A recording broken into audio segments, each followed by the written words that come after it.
morning, everyone. Today, July 21st, we all celebrating as National Moon Day.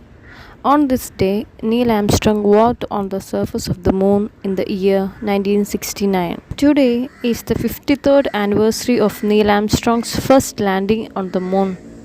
The space community celebrates this day to commemorate the milestone achieved by the humans. This day also marks the milestone for the US to be the first country in the world to land a man on the moon. On July 20, 1969, Apollo 11 carried the first humans to the moon. The crew of the Apollo 11 included Neil Armstrong, Edwin Aldrin, and Michael Collins. Once Neil Armstrong landed on the moon, he stated the event as being one small step for man, one giant leap for mankind.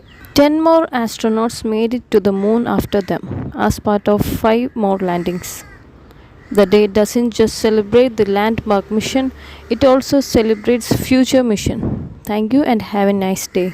Okay everyone, if you like my video, please do subscribe my channel and don't forget to hit the bell icon.